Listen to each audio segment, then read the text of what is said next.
Bonjour tout le monde, alors je vous retrouve aujourd'hui pour une petite vidéo pour vous filmer ma palle du challenge. Alors le Cocorico Challenge, c'est un challenge organisé par Camelot Magicadou. Si vous ne la connaissez pas, mais que faites-vous, qu'attendez-vous? Si vous aimez tous les univers de SFFF, fantasy, etc. Foncez sur sa chaîne parce que franchement elle est géniale. On a Miko qui va réagir à chaque fois que quelqu'un va passer dans la rue, bref. Donc voilà, elle parle super bien des livres, elle s'y connaît assez bien dans le domaine de l'imaginaire, donc foncez découvrir sa chaîne. Elle a décidé d'organiser en septembre donc le Cocorico Challenge, qui consiste à lire en fait un maximum de romans écrits, enfin de SFFF pardon, écrits par des auteurs-autrices français, surtout francophones en fait. Moi il n'y a pas que des français, je veux pas limiter ça à la France, désolée. Étant belge, j'ai besoin d'ouvrir mon horizon, hein. Il n'y a pas que les français qui écrivent en français, et voilà, francophone. Voilà, bref, du coup elle a préparé des menus qui sont assez chouettes et j'ai préparé une petite palle. Je n'ai mis qu'un livre par menu parce que j'ai décidé d'être raisonnable, surtout que ça va commencer en même temps que le Pumpkin Autumn Challenge, donc autant dire que voilà, les challenges vont s'accumuler. Bref, du coup je vais commencer directement à vous parler de ma pile à lire. N'hésitez pas à regarder la vidéo, je vous la mettrai peut-être ici si j'y arrive, sinon en barre d'infos, voilà, pour avoir toutes les explications donc de Camelot Magicadou. Alors le premier menu s'intitule Marie-Antoinette, et dans ce menu là il fallait mettre, il y avait comme mot-clé pardon, royauté, révolution et femme de pouvoir. Moi j'ai décidé de mettre Villa Anima, qui est une nouveauté de chez Gulfstream, donc que la maison d'édition m'a gentiment envoyé, et donc c'est écrit par Mathilde Maras. Mathilde Maras qui il me semble est belge, donc voilà, c'est encore un point fort pour ce roman, vu que j'aimerais lire de plus en plus d'auteurs, autrices belges, donc voilà. Voilà, donc je viens de vérifier, elle est bien belge. Donc ici, pourquoi ça rentre dans ces menus, dans ces mots-clés royauté, révolution, femme de pouvoir? C'est parce qu'on va être dans un roman de fantasy, je pense, une dystopie fantastique, mais c'est une dystopie, donc voilà, c'est un monde imaginaire de toute façon. Ou, du coup c'est plus de la science-fiction, mais non parce que c'est un monde qui n'existe pas. Ah bref, on va pas partir dans les leçons de français ici.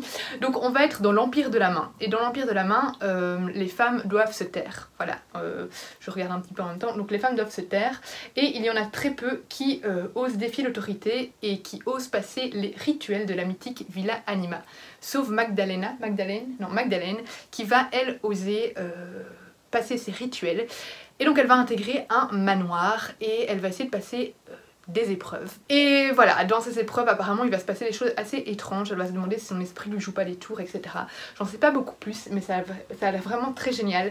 Ça a l'air d'être un petit peu une histoire dans la mythologie gréco-romaine. Il y a le robot qui va commencer, qui va faire du bruit, j'espère que vous n'entendrez pas. Donc c'est un peu une histoire dans la mythologie gréco-romaine, une dystopie, on nous parle d'un huis clos, donc ça a l'air vraiment très prenant et très sympa. Ensuite, la seconde catégorie s'appelle Alexandre Dumas, et là-dedans il fallait mettre de la chevalerie, du complot ou de l'historique. Moi je suis partie sur La Sourcière de Élise Fontenaille, publiée chez Rouergue. Pourquoi dans ce menu là? Parce que déjà on est dans l'historique, plutôt du conte ici, je sais pas si c'est vraiment, on est vraiment dans un univers qui a existé, mais voilà, bref, on est un peu dans un univers moyenâgeux, et chevalerie parce que on va être voilà, dans cet univers moyenâgeux, donc voilà, ça rappelle un peu tout ce qui est chevalier tout simplement. Alors dans cette histoire, très courte d'ailleurs, on va y suivre Garance. En fait, sa maman va être recueillie par Galou la brodeuse, qui va accoucher de Garance au cœur de la forêt et au milieu des bêtes. Et en fait, Garance, elle va développer des pouvoirs et elle va devenir la sourcière. Et du coup, elle va être convoitée par le seigneur Guillaume, donc voilà, par un seigneur, et elle va vouloir lui échapper. Et on nous parle aussi d'ailleurs d'échapper à l'armée des moines rouges du seigneur Guillaume. Du coup, armée, chevalier, on est d'accord, donc ça rentre parfaitement dans la catégorie. J'ai entendu beaucoup de bien de ce court récit. Voilà, donc j'ai vraiment hâte de le découvrir et lui il sera très vite lu évidemment. Alors la troisième catégorie s'appelle Marie Curie, là-dedans on veut mettre de la science-fiction ou du féminisme. Et dedans j'ai décidé de mettre le troisième exode de Daniel Matt. Alors là on est carrément dans la science-fiction, on est dans un monde où les gens sont partis à la conquête des étoiles. Donc voilà, c'est guidé par un réseau d'intelligence artificielle surpuissante, l'essentiel de l'humanité a quitté la Terre pour partir à la conquête des étoiles. Je sais que dans ce roman on va parler d'intelligence artificielle, on va avoir deux jeunes, on va suivre deux jeunes, Ezra et comment elle s'appelle, Céleste, et Ezra va je pense dans me souvenir découvrir une tablette qui ne va s'activer qu'en présence de Céleste ou au contact de Céleste, je ne sais plus exactement. Et voilà, et cette tablette c'est une intelligence artificielle, donc voilà, ça a l'air pas mal. La science-fiction, tout ce qui se passe dans l'espace, c'est pas trop mon dada, c'est pas trop ce que j'aime, je suis assez difficile. J'en ai entendu du bien, donc, et j'ai entendu du bien de l'auteur aussi, donc je lui donne sa chance. Je suis pas catégorique sur la science-fiction, tout ce qui se passe dans l'espace, il y en a que j'ai apprécié, donc voilà, ce n'est pas un non définitif pour moi quand un roman traite de ce thème. Donc voilà, on verra si ça me tente ou pas. Celui-là je l'ai reçu de Scrineo et je suis un peu en retard pour le chroniquer, donc ce serait bien que je le lise pendant le mois de septembre.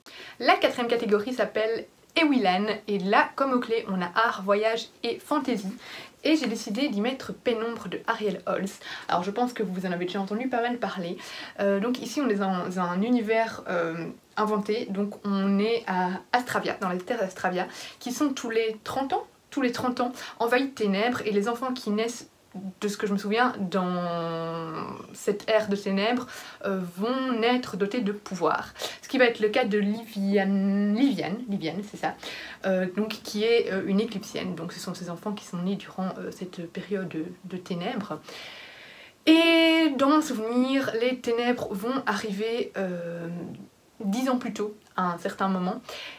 Et voilà, j'en sais pas beaucoup plus, ça a l'air vraiment sympa, mon résumé ne vous dit sûrement pas grand chose, mais voilà, c'est pas un... J'aime bien moi rentrer et découvrir complètement dans les univers d'Ariel Holz qui sont souvent très originaux, donc voilà, ça a l'air vraiment très chouette et j'ai hâte de le découvrir. Lui je l'avais acheté à sa sortie, donc j'avais envie de le lire directement et finalement il a traîné, donc Pénombre de Ariel Holz. Le cinquième menu s'appelle Maupassant, dedans on doit y mettre du fantastique, de l'horreur et du classique, et j'ai décidé d'y mettre Le Dieu Oiseau de Aurélie Wallenstein.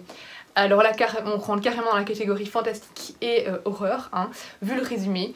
Donc en gros, on est sur une île où il y a 10 clans, et tous les 10 ans, il y a une compétition qui oppose ces clans, et les vainqueurs... peuvent transformer en esclavage les perdants. Ils peuvent, de ce que je me souviens, voilà, ils peuvent les réduire en esclavage, les tuer, les violer et même dévorer leur adversaire. Et donc on va suivre Faolan, je sais pas comment on dit, qui a assisté au massacre de sa famille et qui a été sauvé par un chef de clan, qui du coup le traite un peu à sa manière, c'est devenu un esclave, et voilà, il doit subir ses fantaisies perverses. Donc ça a l'air vraiment très bien. C'est l'Aurélie Wallenstein dont j'ai le plus entendu parler, que en bien d'ailleurs. Je me souviens pas avoir lu une chronique négative sur ce roman, donc il me donnait vraiment envie et j'ai vraiment hâte de découvrir celui-ci.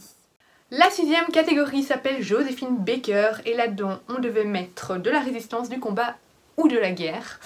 Et le roman que j'ai choisi rentre parfaitement dans cette catégorie, puisque j'ai mis La maîtresse de guerre de Gabrielle Katz, que j'ai dans ma palle depuis au moins 3 ans. Donc vraiment il est temps de l'en sortir. En plus j'adore Gabrielle Katz, c'est un auteur vraiment que je trouve talentueux, et du coup je ne sais pas pourquoi je le sors pas de ma palle. J'arrête pas de le mettre dans des challenges en plus, mais je le sors jamais. Donc voilà, bref.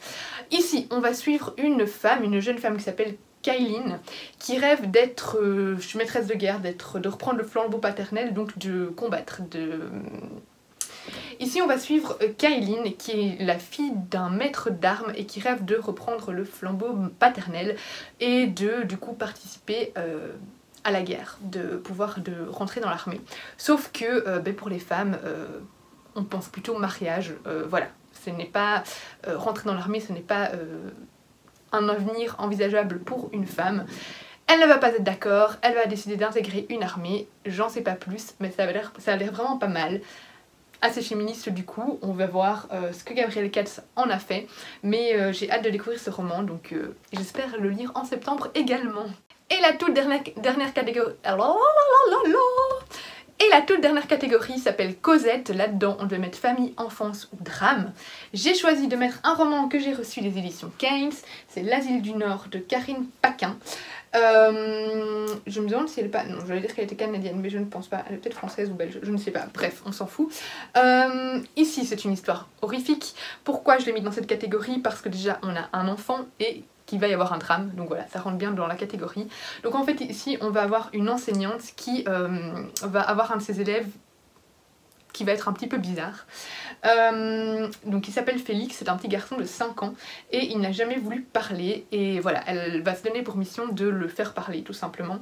Et en fait elle va découvrir que cet enfant est manipulé par une personne maléfique.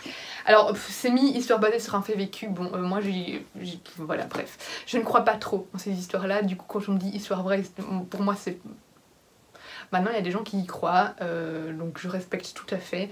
J'avoue que moi ça ne fait pas partie de mes croyances, donc voilà, ce n'est pas quelque chose qui me donne envie spécialement, qui m'appelle à lire ou à regarder un film ou à lire un bouquin ou quoi. Mais bref, apparemment c'est basé sur une histoire vraie. Du coup, bah, j'imagine que ça va être une histoire de possession. Parfait pour la période, j'allais dire estivale, automnale, parce que en automne, moi je suis très... Voilà, j'aime bien lire tout ce qui est horreur, thriller, etc. Donc là, je pense que la couverture parle d'elle-même. J'espère que ça fait pas trop flipper les gens. Bref, voilà. Donc voilà, c'est tout pour ma pile à lire pour ce challenge. Donc du coup j'ai 7 romans qui sont casés dedans. Il y a moyen que je les lise tous en septembre. Maintenant vu que j'ai le Pumpkin Autumn Challenge qui va commencer en même temps, voilà, ça va se mélanger. Je vais essayer de... À mon avis je vais en mettre quelques-uns dans le Pumpkin Autumn Challenge. On verra les catégories de Gimose, mais voilà, ils vont sûrement rentrer dedans. Au moins les SFFF, enfin je sais tous les SFFF, ils rentreront d'office dedans à mon avis. Donc voilà, ça rentrera de toute façon dans le challenge, donc il y a moyen de concilier les deux. J'espère que cette vidéo vous aura plu. Dites-moi si vous allez participer à ce challenge, si ma pile à lire, si ma présentation vous a donné envie de participer.